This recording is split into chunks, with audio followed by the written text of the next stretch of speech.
Hello and welcome to Home Media Minefield presents Let's See What's Out There Plus, an entertainment video stream and podcast that has for the past several weeks been focused on the streaming show ANDOR, Star Wars ANDOR Season 2, which is available to stream on Disney Plus.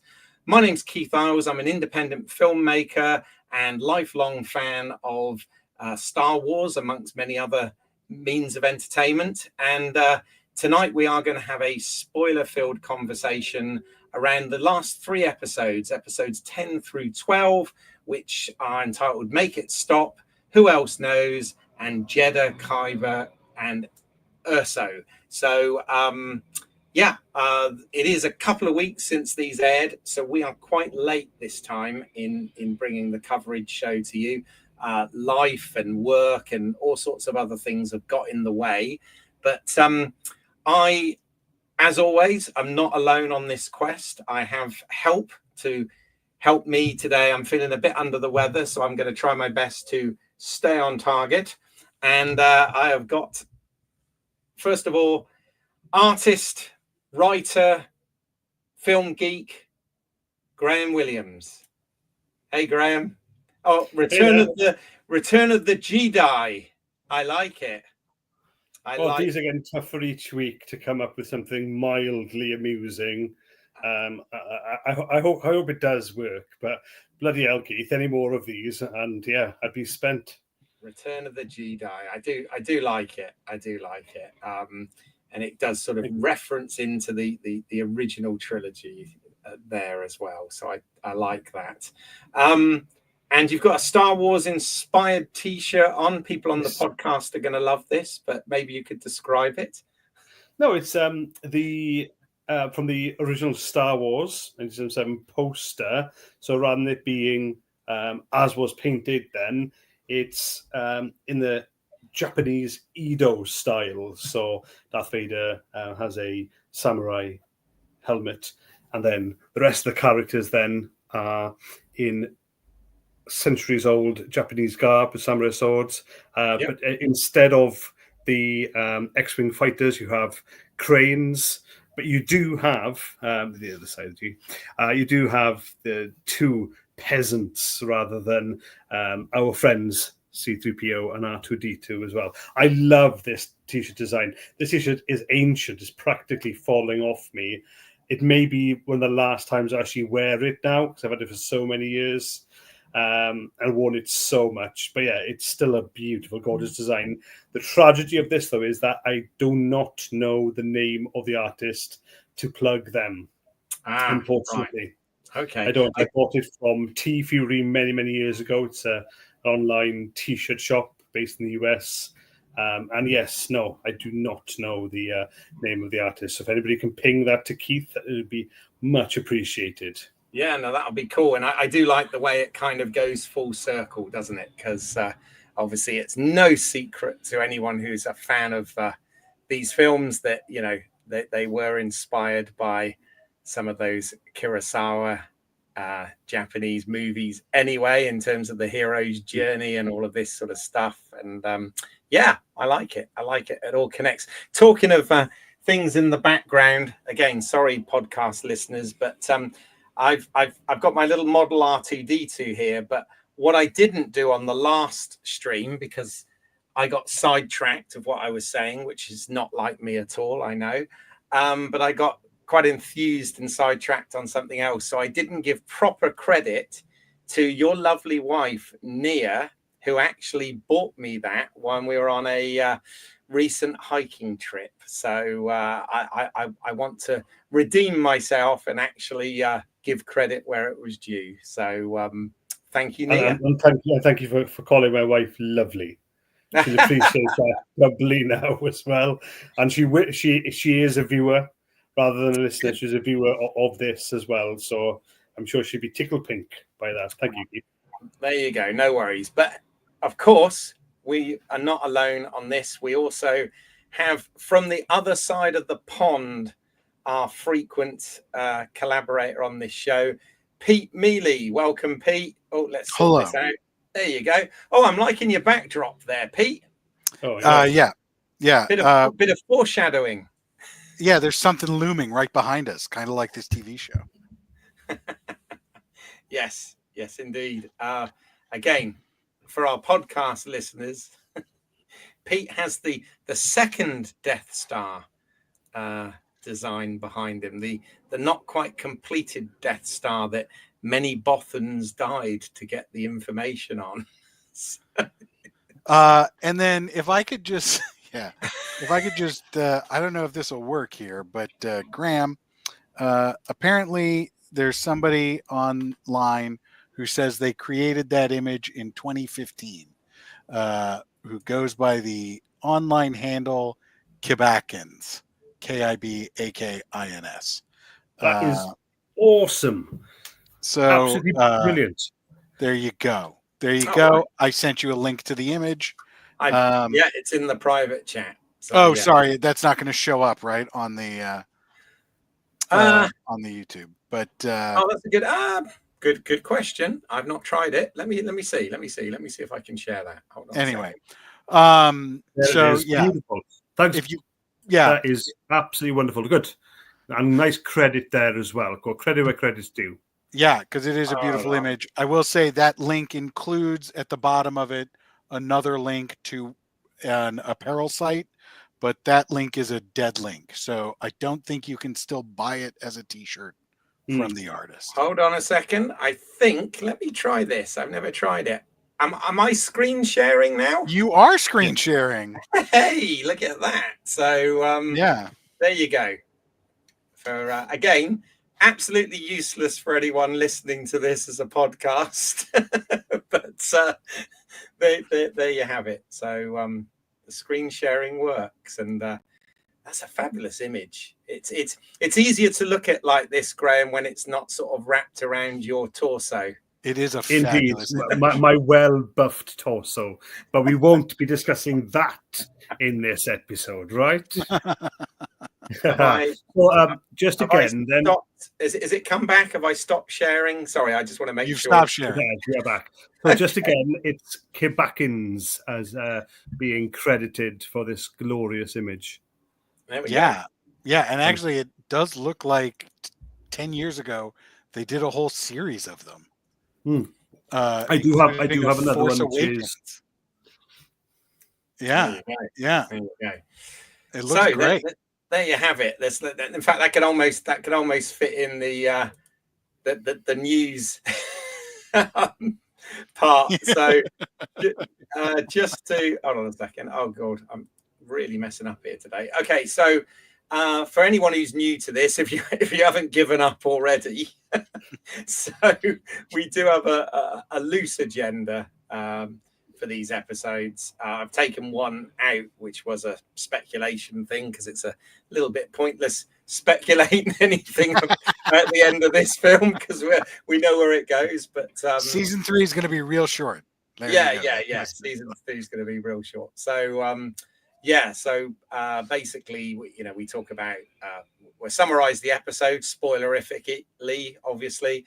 We'll talk about some production credits. We got a few references and Easter eggs, but I'm not going to really linger on that too much, because they're quite obvious where it's all leading, so I'm not going to linger too much on that. But from a certain point of view, which are thoughts and nitpicks, I definitely want to hear what both Pete and Graham have to say about that. And then I've got some news at the end about some other things going on with the channel, should you be so entertained, that you decide to subscribe and like and do all of that good stuff, which obviously is completely optional. So I have to say, guys, one of the things that I'm kind of disappointed that we weren't able to do this sooner, because I did something crazy. I had to travel somewhere for work the day that this dropped. So these last 3 episodes, I actually got up at 4 a.m. here in the UK to watch them before leaving to go to work.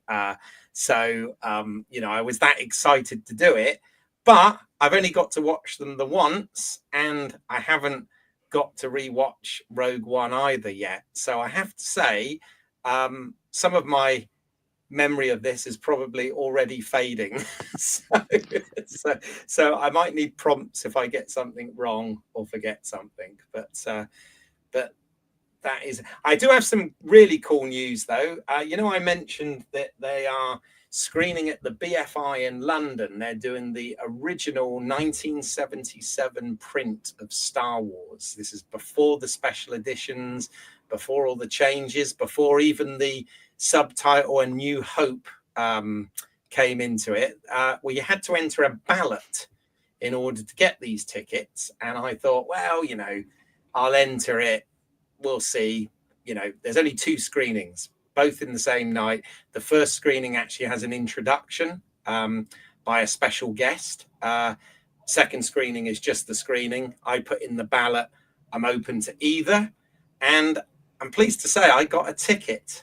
And not only did I get a ticket, but I got a ticket for the version with the introduction. So it's almost like it was meant to be, So I'm very excited to be going to see that on the 12th of June at the BFI London. I can't wait. And I will make sure I've definitely watched Rogue One before I go and see it, just to see how seamless it connects. So there you go. You were pleasantly surprised then with that. I was. Well, I really did not expect to get a ticket. I entered the ballot and with full expectations of with no expectations. As the only expectation was I probably wouldn't get in, and I got in. So that's pretty awesome. So I feel very privileged to have done that. So okay, so stay on target, right? Yes, indeed. So the jealousy shall not turn into rage. It's fine. I can cope. I've got enough beer in the house. I'll find some way. Fair enough.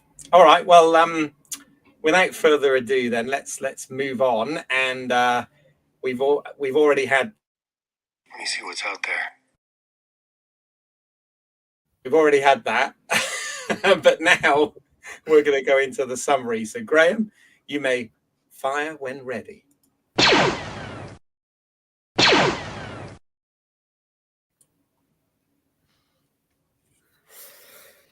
Andor, the final reckoning, or Rogue One, the prologue. 1 year later, 1 year-ish before the Battle of Yavin. Episode 10, Make It Stop. Lonnie has information vital for the rebellion. It's something huge. It's the Empire's new secret weapon that shall, for the time being, remain nameless. Lonnie tells Luthen he wants out after having finally used Data Miro's password to look at secret files she's gathered. He thinks he's burned and needs to escape with his family. Once Luthen gets information from Lonnie, and considering the state of his fractured rebellion on Coruscant, Luthen only has one course of action to follow, and it's the cold, clinical one. We see Lonnie's prone dead body on the bench scenes later. Clay and Luthen start their escapes, but it's too late for Luthen as Deirdre appears at Luthen's store, smug in her belief that she, and she alone, has captured access.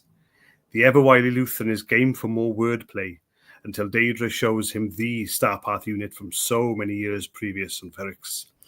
Luthen knows he's caught, so Deirdre receives a sermon on rebellion. It's not this that shakes Deirdre's supposed control of the situation, though. It's when Luthen takes an antique knife and stabs himself. but Luthen hasn't quite managed Harakiri. At the hospital where Luthen has been taken and the ISB have taken over, Daedra's former assistant, Hirt, now a snarly, vicious supervisor himself, not only takes control, but has Daedra arrested. She has little idea how fast her own demise is approaching. But more of that later.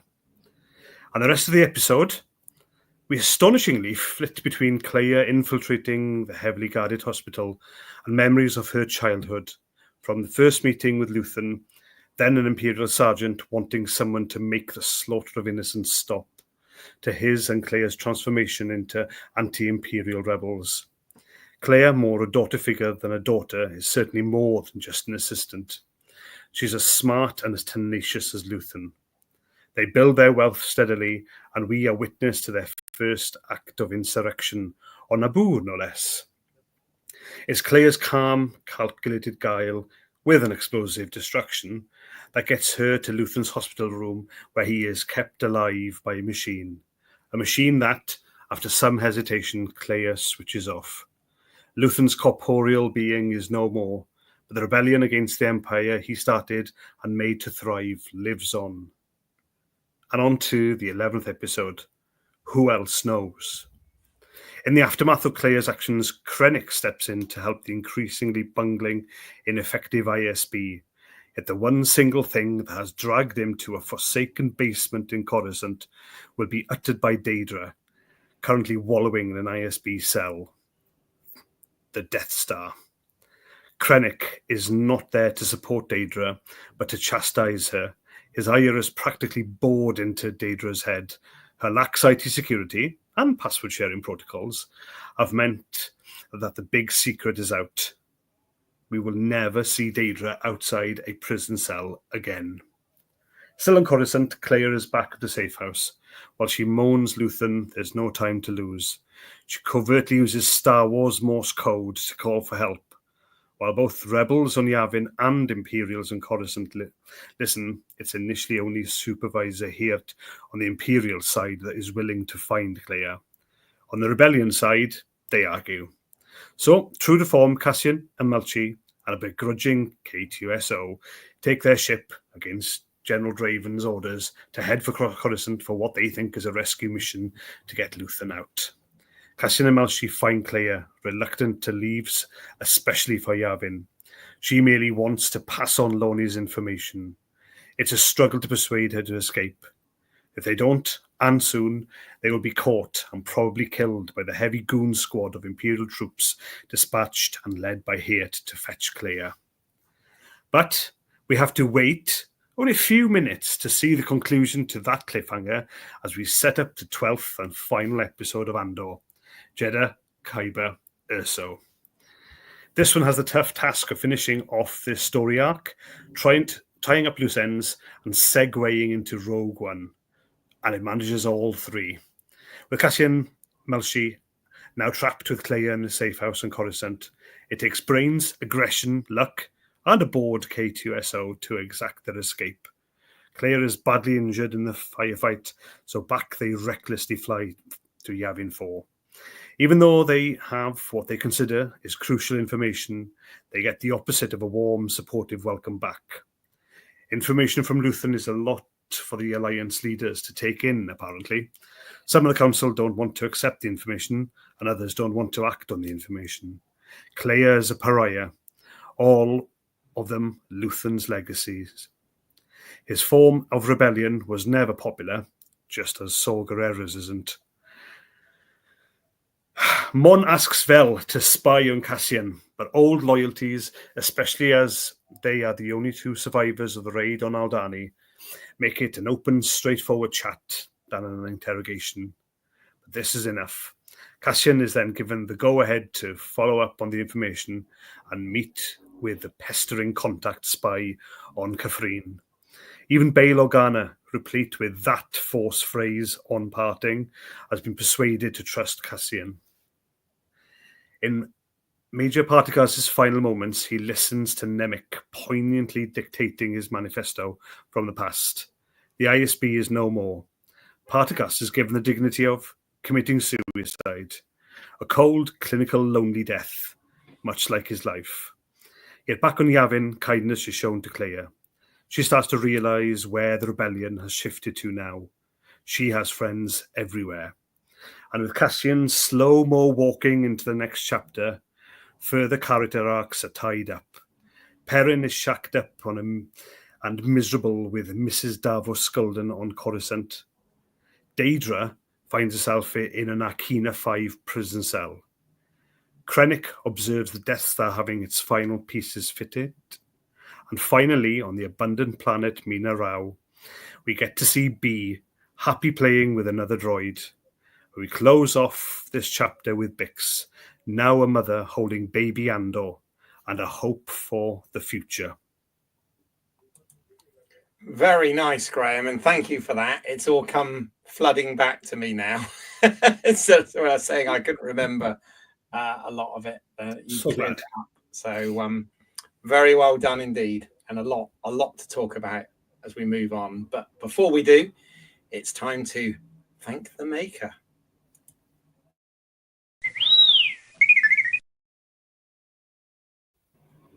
Okay, so some more new talent brought in by the showrunner Tony Gilroy to help with this final trilogy of episodes on this. So first up, we've got a new director in the marks for this under the name of Alonso Ruiz Palacios. I think I pronounced that correctly. If not, apologies. But he is a Mexican film director.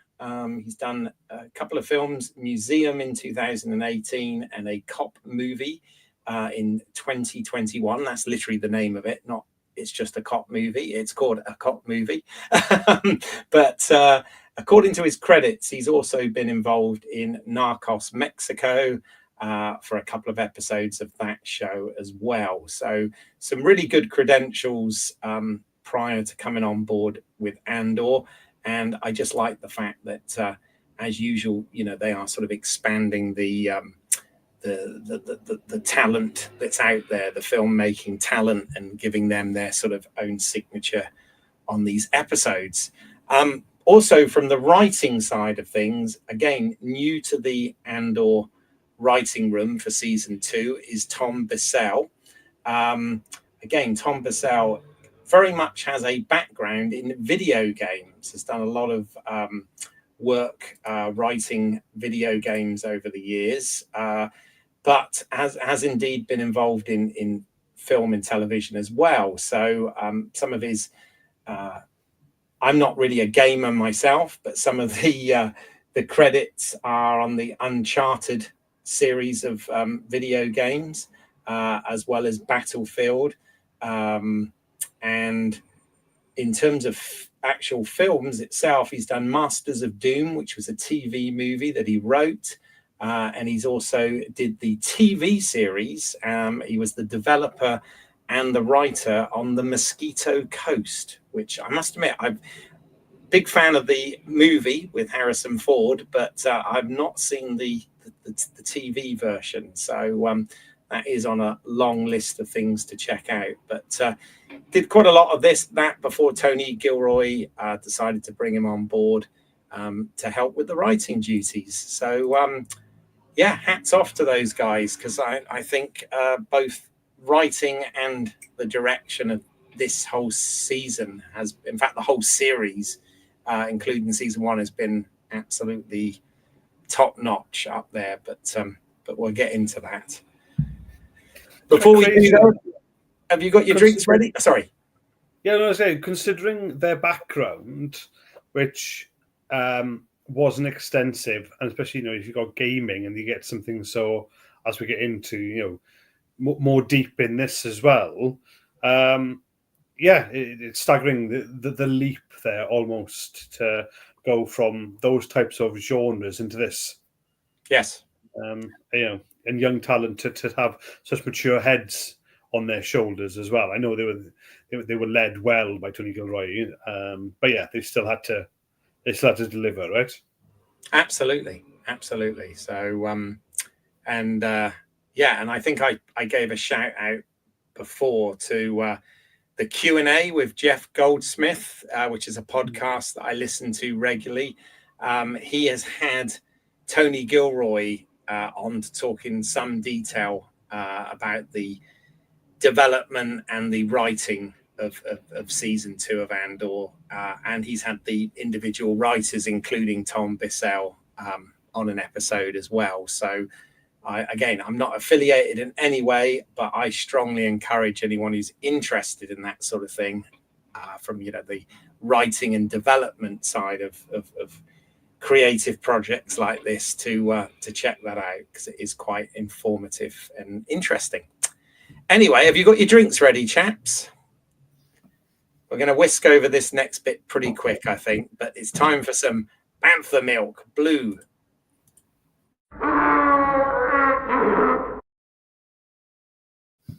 All right. Now, I mean, this is kind of almost null and void, because there are so many references and Easter eggs that are leading into, what's to come with Rogue One, etc. But I don't know, was there anything? I noticed there were a lot of Easter eggs that actually reference back to season 1 of Andor as well. So just wondered, is there anything in particular that stood out for you guys? Did you spot the Bacta tank in the hospital? Oh, there you go. You see, what a decent Easter egg that is. Yeah, it was just, I actually caught it on the first viewing, because I've gone back and watched the last 3 episodes again. And then, and now that was just confirmation it was there. Yeah, that was a sly one, because it's just seen kind of in reflection first.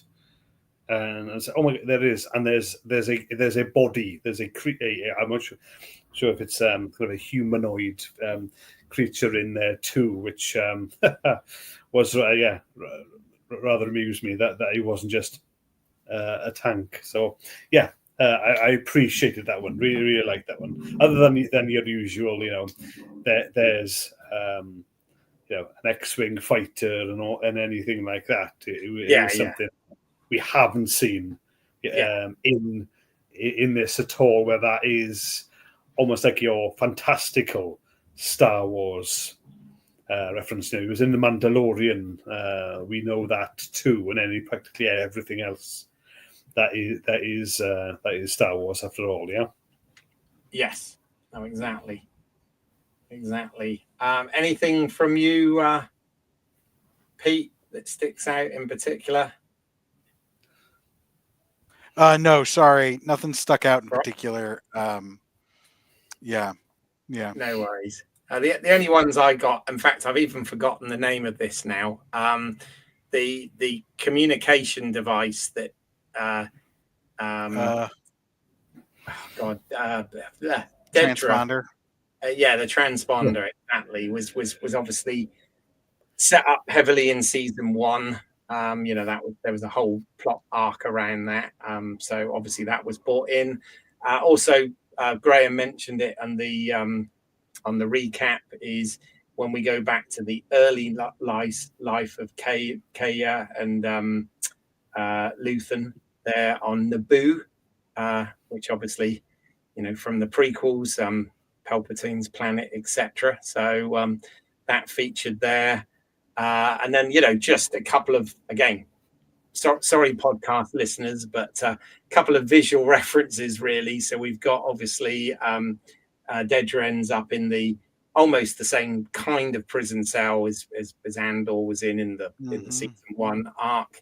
And then, of course, the other thing, and again, seamlessly blending into it, is Andor's costume, etc., for that slow walk at the end as he leaves, is exactly the costume he's wearing when we first see him, a day later, or maybe just hours later at the beginning of Rogue One. So again, they managed to make that all kind of work and be quite seamless. So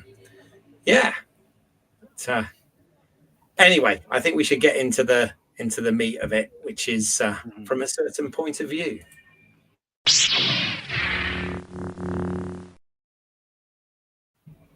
All right, chaps. So again, just really interested to to know what you guys think about all this and how it stuck the landing, and just any sort of thoughts, nitpicks, whatever you want to say. I mean, we've already given a spoiler warning, but I think most Star Wars fans have probably seen this.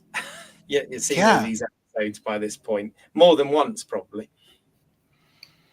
I think the Mon Mothma storyline was done really well, and people talk about Andor as being like the gritty adult Star Wars, and I thought there was, you know, a fair amount of like despair and depression, or maybe that's not exactly the right word, but I guess like I really felt Mon Mothma's losses as she progresses into the rebel leader role.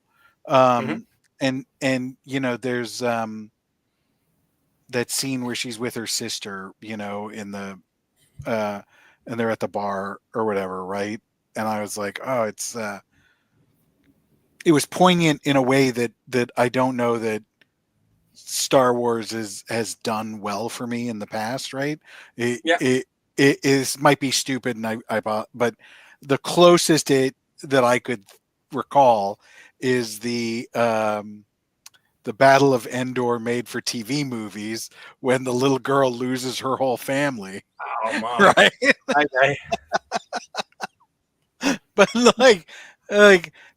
you know, that was a really poignant moment for me as a child watching those. Right. Watching that movie, right, as the little lights go out on her bracelet, and she realizes she's alone. And I felt like, you know, Mon Mothma, we sort of saw her going through a similar thing as she realizes like so much of her life has changed and ended. Yeah.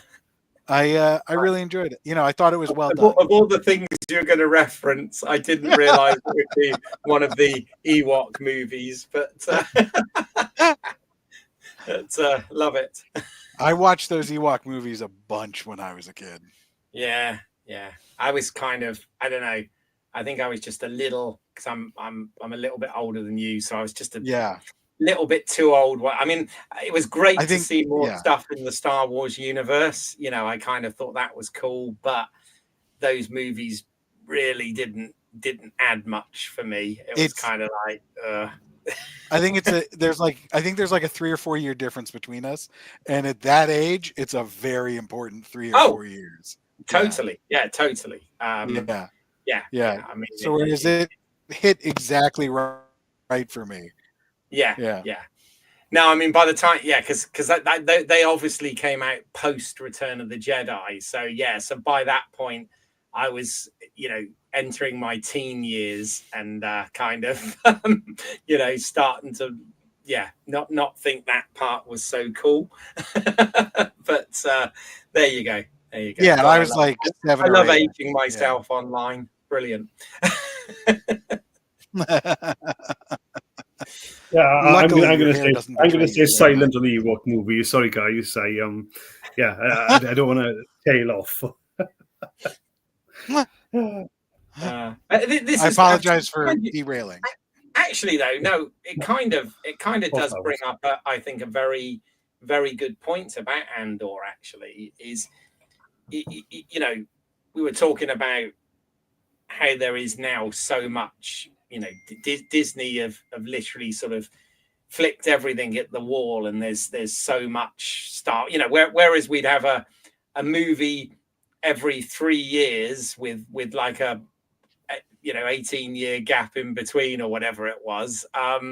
You know, this now we've had so much content over the last decade, just so much Star Wars content over the last decade, and you know, we've talked about whether we need to be completists with this stuff, whether all of it has to be our own head canon or not, and whether some of the newer stuff is actually made for us or not. But what I find quite interesting with Andor as a show is it's kind of, to me, and I know Tony Gilroy, you know, he's older than us and he's a generation above us, and he wasn't a huge Star Wars fan by his own admission, but it does feel like this is a show that has sort of grown up with those original trilogy fans. So Yeah. it's kind of, whereas the original trilogy was all that sort of, you know, spectacle and hero's journey and good against evil and, you know, that sort of thing. This kind of takes a look back, but it also it layers and sort of fleshes out the turmoil of war and the sacrifice of war, you know, the war in the Star Wars title. And you know, I think that one of the things that I was blown away by with this whole show was the quality of the writing and the quality of the production. And you know, in this interview I heard with Tony Gilroy, one of the questions was, what, you know, why did you sort of compress 4 seasons into one? And he just said, look, you know, because these take so long to make, you know, there's obviously, it was more than 2 years had gone since season 1 to season 2. So he said, you know, it would get to the point, first of all, where you know, the budget, even though it's high, it's not limitless. Yeah. And likewise, Diego Luna, who's now approaching 10 years since Rogue One, you know, would like completely age out of it within a few years. You know, at the moment it works and you can sort of buy it and it's quite seamless. But he just said that, you know, if they'd got bogged down with trying to, you know, develop 5 seasons of this, that would probably be more like a decade of actual time to make them. And he also said, frankly, there's other things he wants to do. You know, Tony Gilroy said, great as this has been and fun as it's been, you know, there's other movies and other things that he wants to do. So, you know, he felt that this was the correct way to do it. The way they released it was not down to him. That was a Disney decision about the releasing it in sort of 3 episodes at a time. Yeah. Sorry, I'm kind of waffling now, but my point is, it feels like this show feels like it feels like a show that's aged with the original fan base. And that's not to say that other people can't enjoy it. I'm not saying that before people start writing in saying, oh, you know, I'm a Gen Z and I love I loved Andor. Fine. I'm not saying that it's not, but I just think it's interesting that it's kind of feels like it's kind of evolved as I've grown up as we collectively have grown up. It feels like it's sort of aged with us. I don't know if I'm making any sense with that, but what do you guys think? Yeah, we've spoken about this before, and it has, and obviously that's a massive bonus for us, right? Where it doesn't happen often or at all. There's a small area in Wales, a town where when I was a student, a uni student there, it was all about the bars and the drinking, and now it's all gentrified. The pubs are closed, and now you have coffee shops and all the rest of it. So I've had it twice in my life where a certain thing has changed just for me.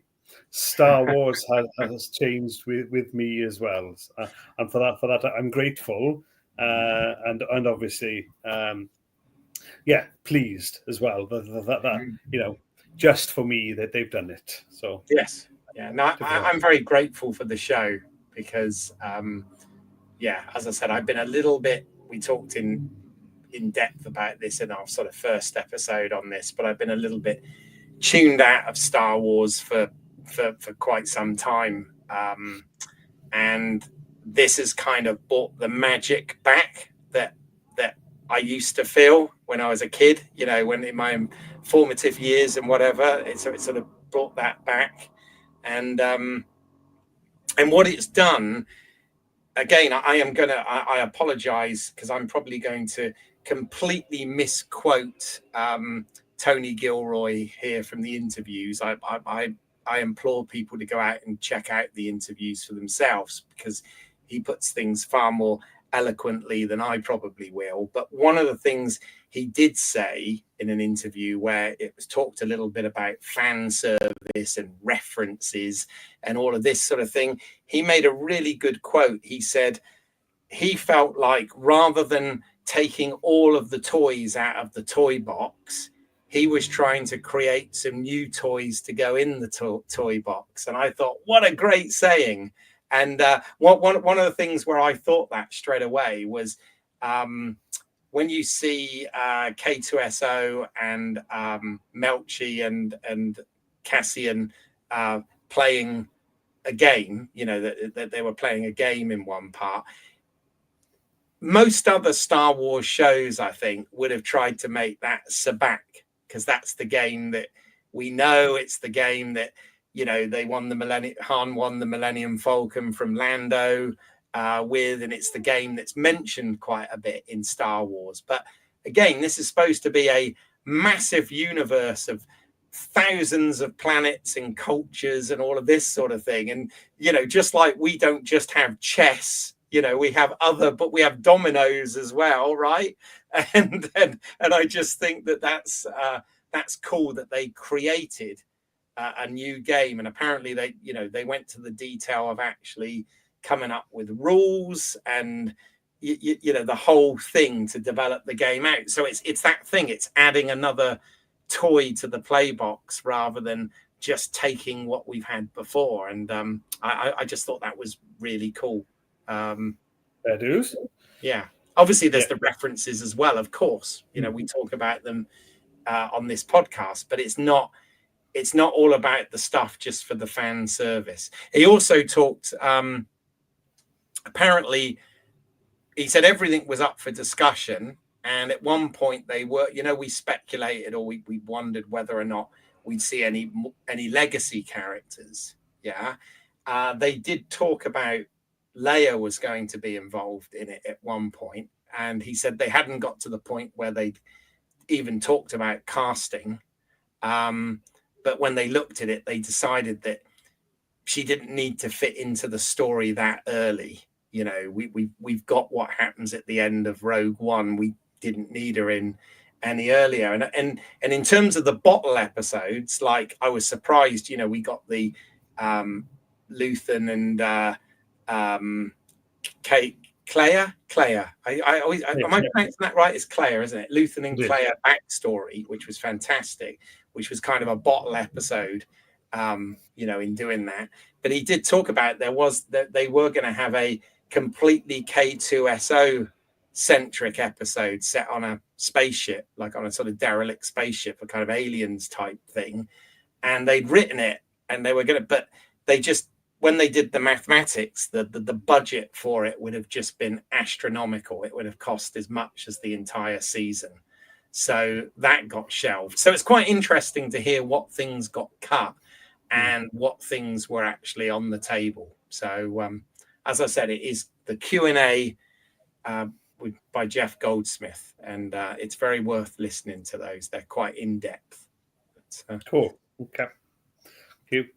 Do you remember when we first heard of Andor being a prequel TV series after Rogue One?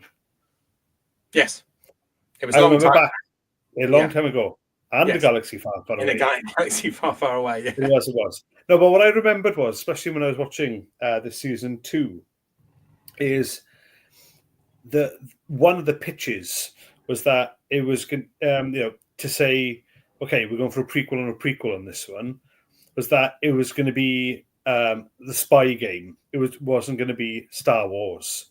It wasn't going to be big lasers and battles in space or anything. It was going to be spies. So you're going to have Andor becoming more of a spy and the darker, seedier side of life like this. And I remember them mentioning Mon Mothma's story as well, that even at her lofty position, that she would struggle as well, and obviously be hiding in plain sight, as it were. And the payoff I felt was actually in season 2, especially the middle set of episodes where we did get spycraft. Didn't see it so much in one. The theme of one was really Andor's change, and the second one was, there obviously there was the big secret on the Imperial side. But I was just so pleased that you said about it's a mature series, but it was also the gritty part was what I've been used to in reading, like Le Carre novels or watching, your non Mission Impossible or Bond movies and TV series on even Cold War, spycraft as well, and we got that in this season, which again it is more mature. It does require more thinking and a bit more investment than you would do if you were much younger, where you need the pace of a story to fly through, and you may miss out on the nuances. So for that, on rewatching certain episodes of season 2 over this past, whatever it is, 5 to 6 weeks, I've appreciated more and more, and that's been something that there was a promise a long time ago, and now we're getting the payoff as well. And the payoff was actually tremendously well made, yes, but it had emotion too. It made you feel, which we always appreciate. So in other words, it wasn't dull. No. I mean, Pete, I'm quite interested. We talked about how you're not so much of a Star Wars guy. You're more of a Star Trek guy, and you have an interest in Star Wars, but you've often admitted that you're not necessarily as into it as some other properties. And I just wondered, from your point of view, how is Andor been? Is it been a slog, or has it been, I mean, have you felt it's required homework and stuff, or has the series sort of stood on its own legs? So the series has required me to go back and like Google stuff, but it's all been series referential, right? Not so much other stuff in the Star Wars universe. Right. I think it's just a nature of how the show came out, that at the beginning, I could not remember season 1 at all. So, self-referential, not so tied to the rest of the greater universe, which has been really enjoyable. I think they are telling really interesting stories and in interesting different ways. So the whole Luthen and Clea episode was just fantastic, I thought, right? Like, I absolutely loved it. I did have the thought at one moment, like, oh crap, wait a second. Like, if Bail Organa is here, right, then that means that Leia should be around the corner, right? Like, and so that was kind of fun. I think it was better that they, didn't jump into it. And like, I did also feel the need to watch Rogue One. And so I was waiting for the last 3 episodes to come out. I watched Rogue One again. After the last 3 episodes came out, I started watching season 1 again to try to catch up. And so I will say, like, it's a really well done show, start to finish.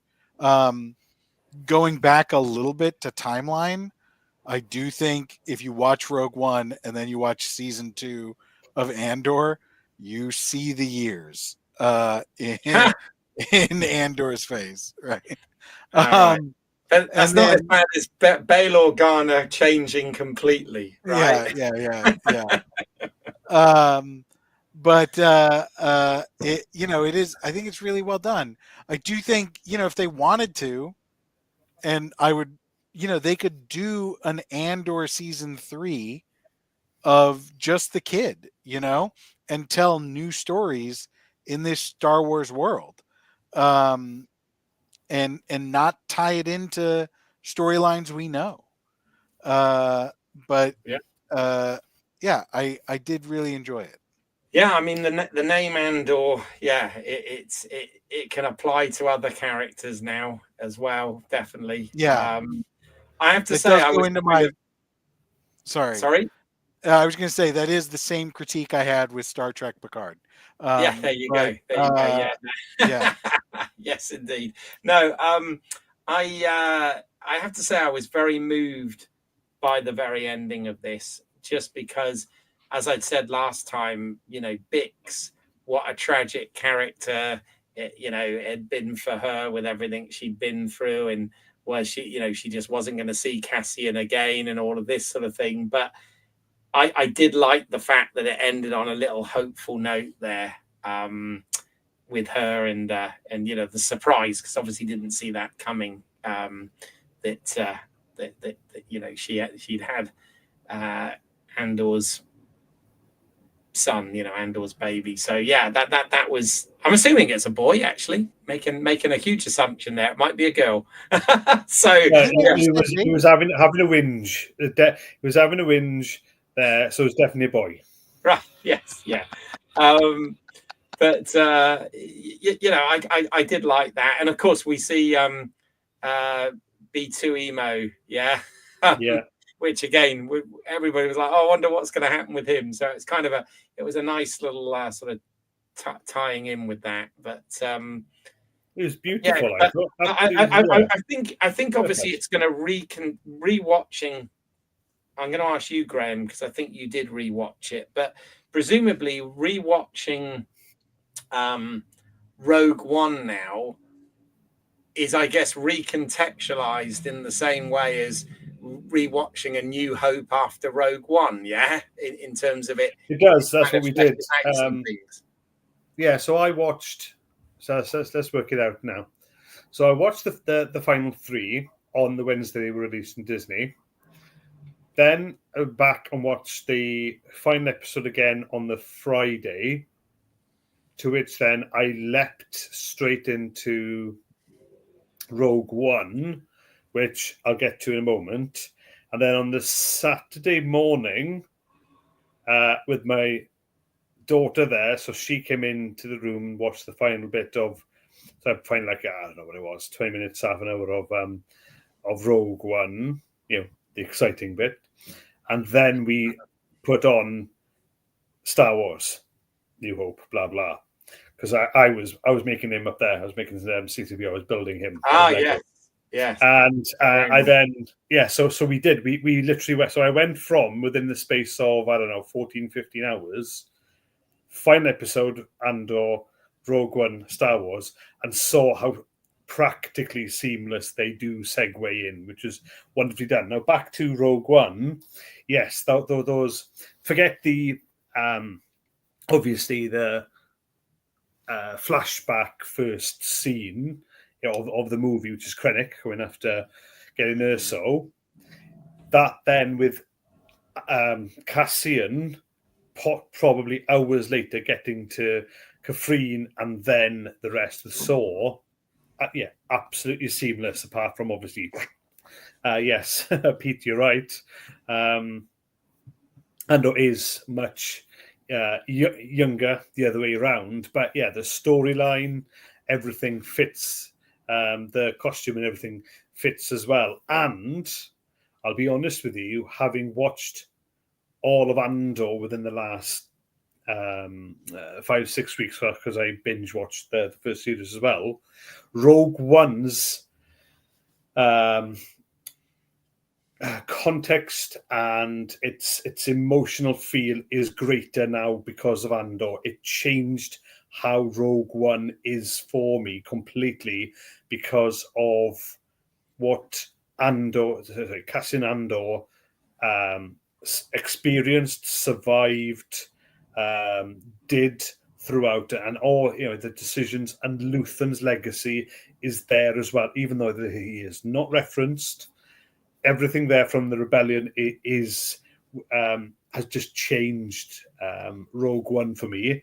And then watching Krennic's scenes too change. So all the, if you like, the surviving or the present characters, because we also know that, you know, you got Claire who survived, Wilman who survived, Vel as well. We don't see them on Yavin 4, but we kind of know they're there. So they for me are in the background. So yeah, Rogue One completely changed in that aspect. Yeah. I'm looking forward to, because I was a big Rogue One fan anyway, massive Rogue One fan, and I might watch the last 2 episodes of Andor season 2 and then Rogue One immediately afterwards. I think I might do that. I'd love to go back and watch the whole series again, but there's so many things to watch now. The list just gets longer and longer, and revisiting stuff sometimes is quite tricky. So you could do an Arlen Tudyk weekend, so you could watch them on Rogue One, because I think he actually, you know, they brought the humour in with KS2O as well. And then after that, if you want to, you can go to Netflix and then you can watch Resident Alien, because I think that is his best role by far ever. I'm a massive fan. I did watch season 1. Most of it did due to Alan Tudyk, who is a brilliant comedic actor anyway, but you know, there's a lot more to his range. So there's that. But I'm just gonna. I wanted to mention this a while ago. I mentioned it on previous podcasts with you guys over the years, but going back 10 years to Rogue One, right? Mm-hmm. So if I jumped in a time machine, I went back, give or take, whatever it is, 10 years. It's 9 years or whatever, yeah. It's been those 10 years, and knowing the Rogue One is going to come out. If you remember, I was a dissenter. I was like, no way am I watching this. What? They don't need a prequel to Star Wars. I'd already suffered through 6 of the 3 Lucas movies that were that were the kind of the first 3, whatever, and then the next 3, which were the J.J. Abrams ones, and I go, really, just not me. We've talked about this, so I'm not going to dwell on them. So Rogue One, for the cinema release, I skipped it. For the home media, releases, I skipped it. I think it was, if it wasn't streaming, it was. I just managed to, whatever it was, download or rent a DVD of it. But the point being is, you even, Keith, has said, you've got to watch it. It's brilliant. I mean, no, it's not. It's just you being Keith. Keith, you love everything. Practically. Back then, you were young and innocent back then, right? So you've changed now. You've become bitter and twisted since then. Anyway, so I was not a Rogue One guy. I just wasn't going to do it. And then after so many other friends and an acquaintance is saying, now, you've got to, you're a Star Wars fan, watch it. I went, all right. I finally buckled. Watched it, loved it, went, holy moly, what is this? There's intelligence here. There's actually a bit more to this. And it was truly in the Star Wars universe, and it was reverential whilst trying to do its own thing. So then when a prequel to that was announced, which is now Andor, I was then warmer. It's just absolutely mad. Again, just in these last 10 years, to go from me going, no, I will never do it. Like I probably won't ever watch any more MCU movies now. I'm done and over with it. Rogue One changed it, and Andor has just completely changed it again. So, yeah, it was one of those thoughts while I was watching Rogue One this last Saturday after finishing Andor, and how Andor really has elevated my experience of Star Wars, and everything seems just far less because of it. Yeah, it was just one of those kind of thoughts, and maybe it's a philosophy I can start to bring to the world of, sometimes you just got to give something new a chance, right? Agreed. Yeah. Yes. Okay, let you all speak now. No, it's absolutely. I mean, it's there are the depths in this show and the sort of quality of the acting and the writing and the fact that there's a lot of stuff that's unsaid but just works by the way it's been shot and acted in the show. Exceptional. There's so much out there. Yeah. You feel, how, especially with us who live in London, we always get these shows and events, and you get these kind of museum pieces happened. It's happened so many times, like with costumes and props from movies. I've seen Christopher Reeves's original Superman costume. Yeah. Even with the little scuff, all the scuff marks and the threads that have come loose. I've seen Michael Keaton's Batman from '89. Yeah, and all these things. I just hope that a lot of the costumes and props from Andor will be kept and put on display for us to see, because just those two physical aspects alone were staggering, and they were put onto on a film, but you know what I mean? They were captured digitally. So while we talk about the writing, acting, directing, even the physical were absolutely stunning. Not just the digital. I thought all of it was absolutely top notch, and we were lucky to have experienced that. Yes. Yeah. Yes. And in terms of depth and detail, something that I didn't pick up on at all, but again, I've heard this talked about and referenced in one of those writers' interviews, was I totally didn't pick up on it, but towards the end of the previous three, there's the scene where somebody asks who the blaster belongs to, and Melchi puts up his hand.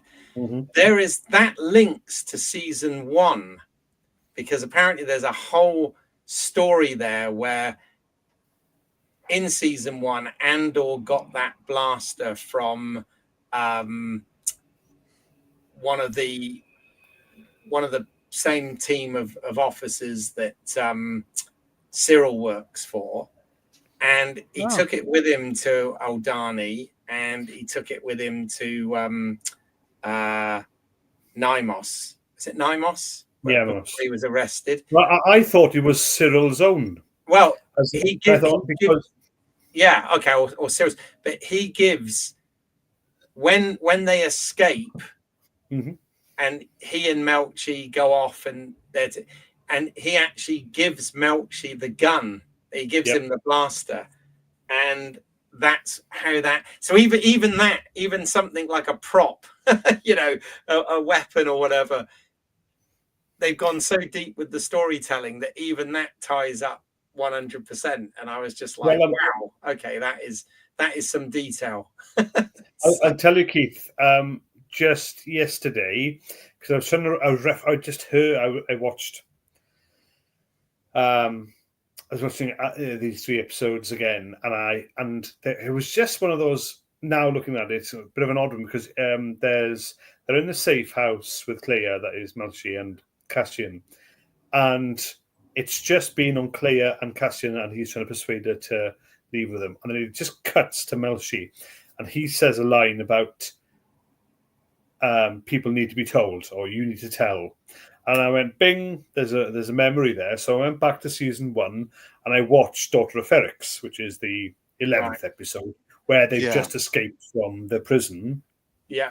And they're on the beach, and there's this sunset, and obviously that's poignant to Cassian's death as well. Mm-hmm. But right there is when Melchi does say people need to be told.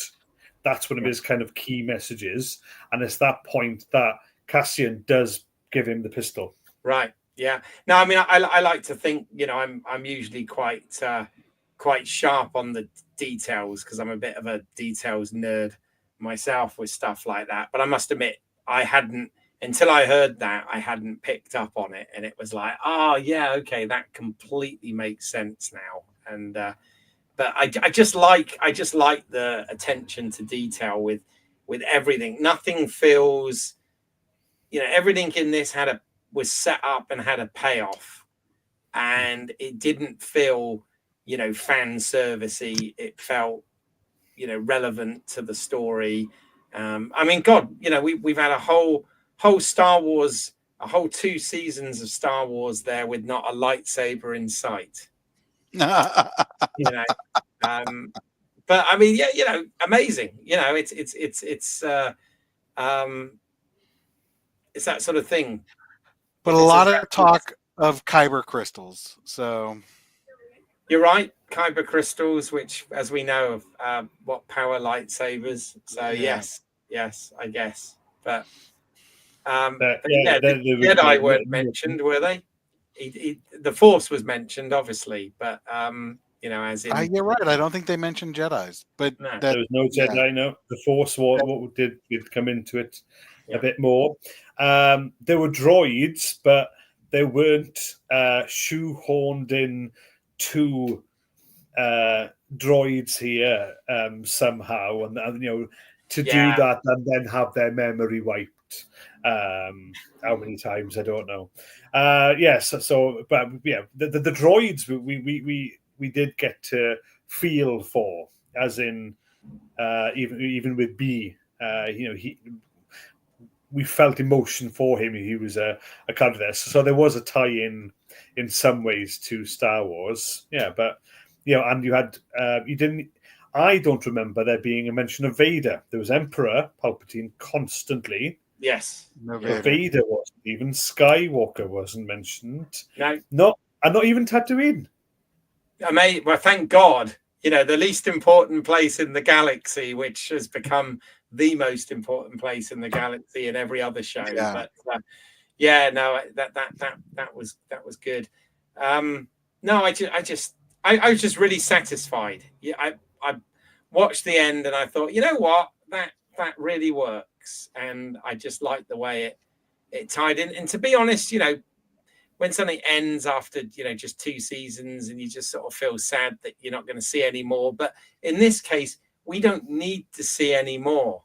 You don't. We really don't. This is given. I mean, to be honest, Cassian Andor as a character has had more development than most other characters in Star Wars now. And when you think, again, I'm looking forward to how it recontextualizes watching Rogue One. Because in Rogue One, we didn't really know whether this guy was a good guy or not. He was complicated. The first thing we see him do is murder someone, right? The first thing we see him do is murder an informant. And and he tells, I remember him, he has the speech, to Jen, and he tells her about how he's been fighting since he was 6 years old, and all of these things, all of these lines that were just lines of dialogue in Rogue One suddenly now have meaning and backstory, and this is where prequels work right, if you know what I mean. So I really I'm looking forward to watching it again. I've got a lot of stuff to get through at the moment, but I do want to try and get back to this and check it out again, and definitely watch Rogue One again, which isn't a perfect film. Huh? Well, I was going to say, I think it's great that Star Wars is getting back to stuff that has rewatchability, right? Yes. Because some of the other stuff it's difficult to rewatch, or difficult to watch, or difficult to get through the first time, let alone the second. Our little interlude, really, of quality, even though that tailed off, and I still hold true on this one, even though it is completely different to Andor, was The Mandalorian season 1. That, I would argue, until the sun came up on a long, dark night, that Mandalorian season 1 came out of nowhere. It's high quality, and I loved every minute of that show. Season 2 was enjoyable enough. Did fracture a bit for me. However, season 1, Mandalorian, was great. Season 3 was garbage. Well, it lasted a bit. Yeah, it did. Yeah, that was all part of the let's just make content, right? Whereas Andor, you feel Tony Gilroy really has, he's really warded that off and said we're only.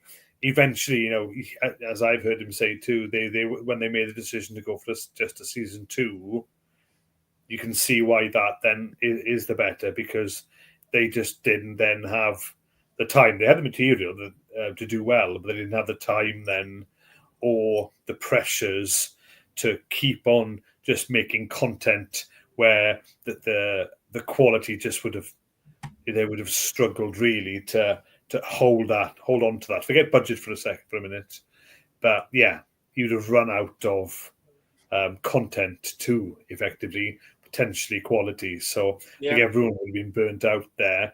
Unfortunately, Mandalorian just went on a bit too long, but we've had some of these blips. As I mentioned, we had Rogue One a while ago, but it isn't much, and that's why we've gone off to seek other platforms, other stories elsewhere. But it's nice to be back in the Star Wars galaxy, at least for a while. There is so much indeed. One of the things that Dan Gilroy said when he was interviewed, Tony's brother, which made me quite excited, is the next project he's working on is Miami Vice, a movie of Miami Vice, which is going to be directed by Joseph Kosinski, the guy behind Top Gun Maverick and F1. I thought, that sounds interesting, because obviously, again, back from my childhood and stuff, when I was done with Star Wars, Miami Vice was the next thing I was massively into. So that's where you get your dress sense from, right? It's all becoming clear to us now. What my white suits and my the rolled up sleeves, coral coloured t-shirts. Yeah, the hair. Anyway, the Ray-Bans. No, there you go. No, it's all good, but so interesting stuff. But I think, like a lot of quality things, this ended at the right time, and I like it when shows do that. They don't over egg it; they just end it at the right time, and I think that this really did that. Can wax lyrical a lot about this. So any nitpicks? Anything that maybe you weren't so happy about? Yes. But this. I hope I can turn around to be more of a compliment to the creators. Is that even though it was 4 lots of 3 episodes to make 12, certain storylines. It's a shame only that they didn't have time to breathe or have some context to them. But that's me. I know in retrospect, that's me also wanting more. Yeah. That's really where it comes from, because then that is just a nitpick. It's not a criticism. I fully understand what I was getting, and I was going, this is good. I want more. Yeah, the bit where definitely the bit where Bix and Andor go and raid that Imperial facility where the guy that tortured Bix was. That was quick. That did feel a little bit rushed. That did almost feel like we could have had an episode of them planning that or something, or show us more of it. But But again, that is kind of nitpicking. But yeah. It is. It's nitpicking totally, but it's not.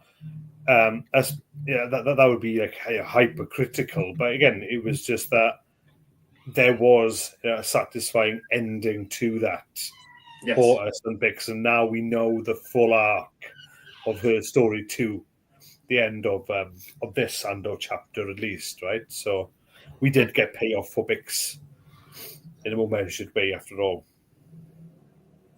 Yeah. Oh, by the way, I'm just curious.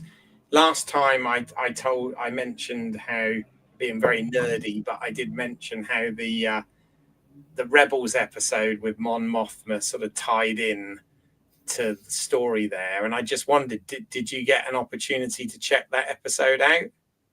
I did. No. I did. Yeah.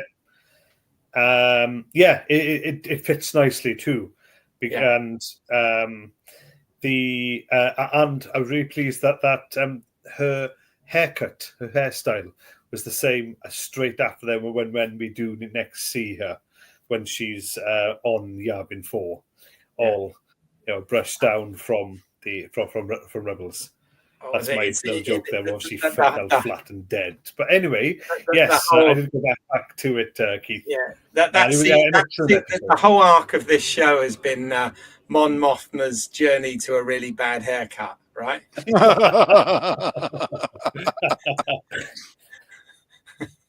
But didn't she seem content and more comfortable right at the end as well, where she didn't in her high life or with all of the Senate shenanigans and her hiding on Coruscant? I thought, she seemed the most comfortable and more powerful, especially because she, than she did as Senator.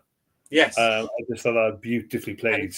And they got quite a lot of the actors back for the council scene that will be seen in Rogue One as well, right? They had quite a few of them in that scene, which again was a good bit of connectivity.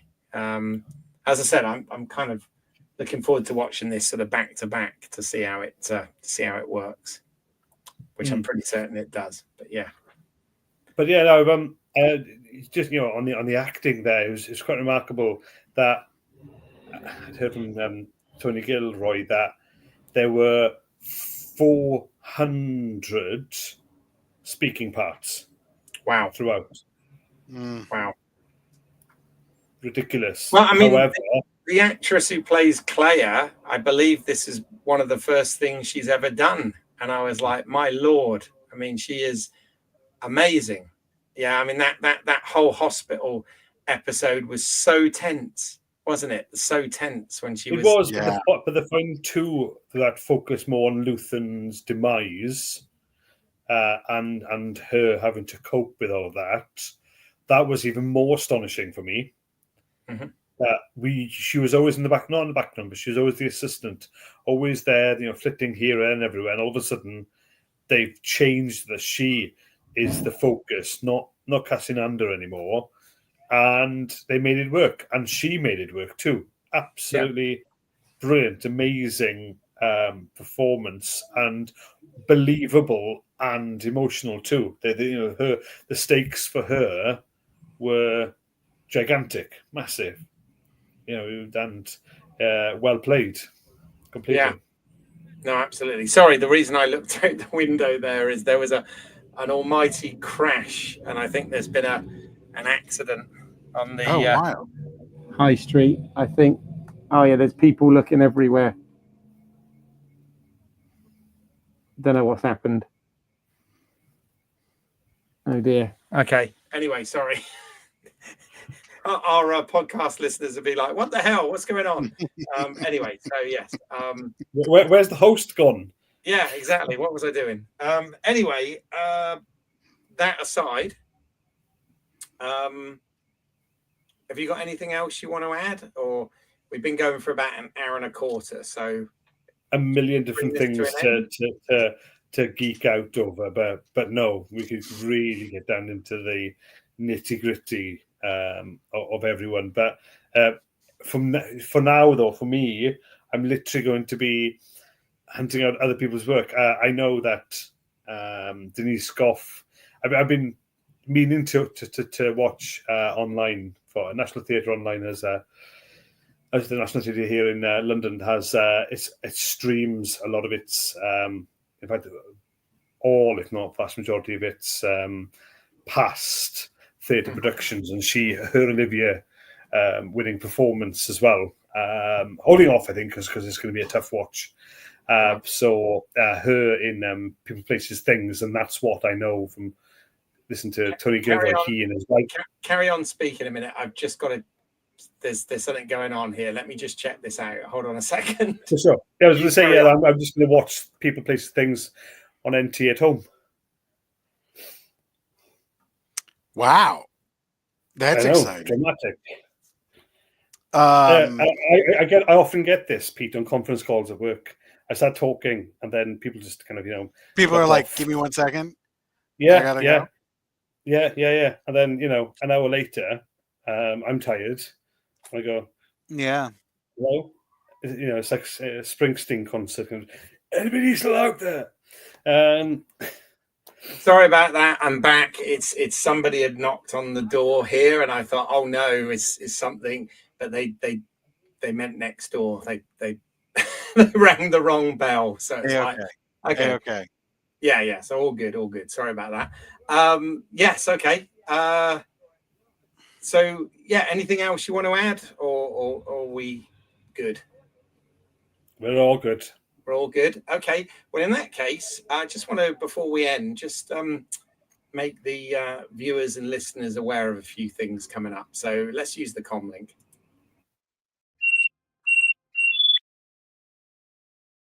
Alrighty, so just if you have made it this far and you've bared with interruptions and all sorts of things and ramblings, I appreciate you watching for this long.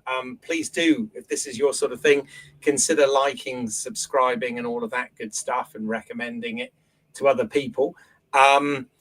Just obviously, this brings this season to a close, if you like, but there are some other bits and pieces coming up that I just want to tell you about. First of all, depending on how soon you hear this episode or see this episode, this coming Sunday, which is the 1st of June, I will be actually hosting a live stream at 8 p.m. UK time on Andor Season 2, where I will be joined by a friend of the channel and filmmaker Charles de Lauzarica, film documentarian.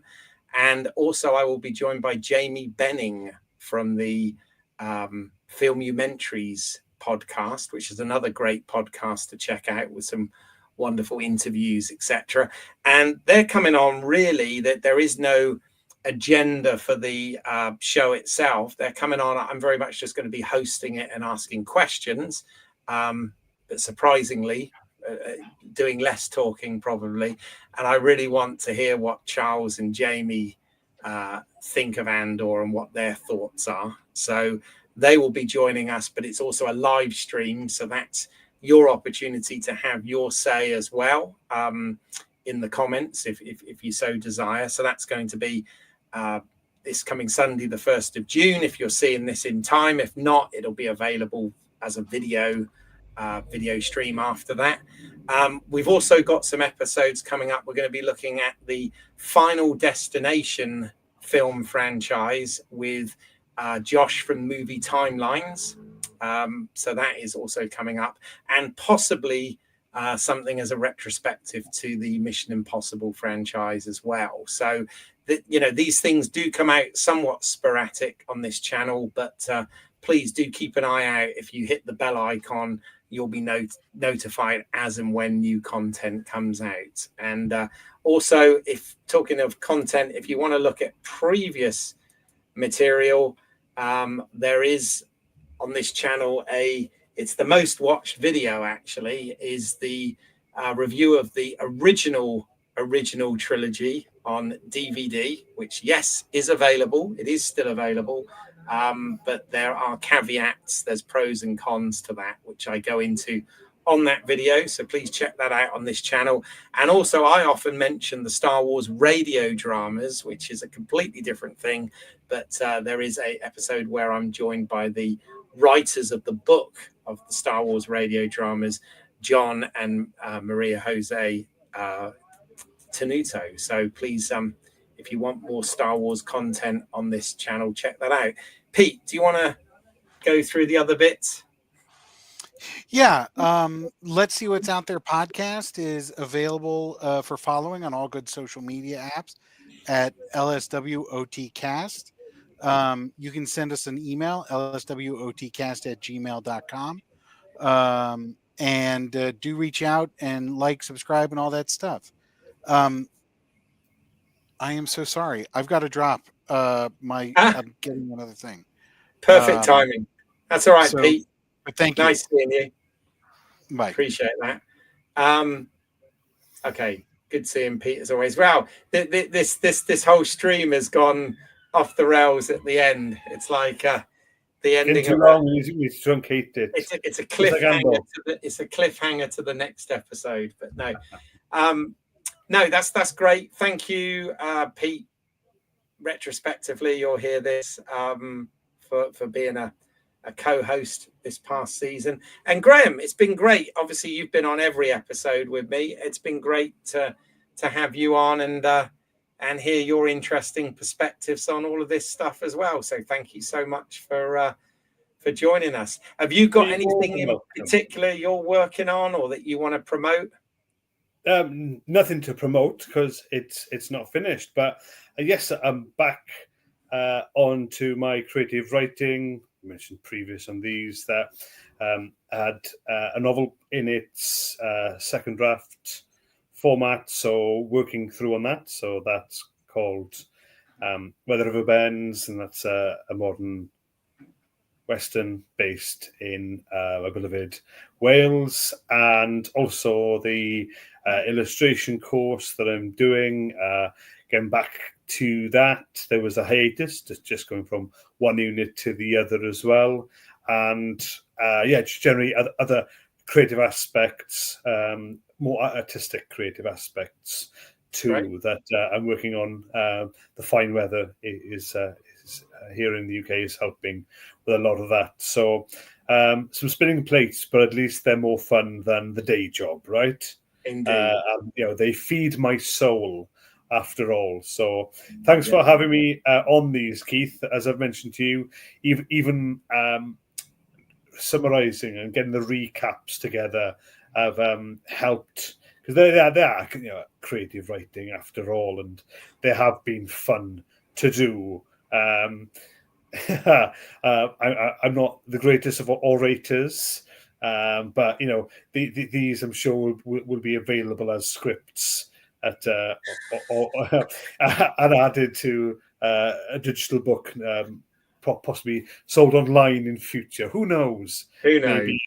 Maybe that would be something for my retirement in a few years, right? One hopes so. Of Let's See What's Out There recaps. Indeed. Whichever name I choose. If only the channel was that big. But anyway, that just leaves me to say thank you, Graham. Thank you out there for everybody watching, and we'll see you next time on Let's See What's Out There. Bye for now.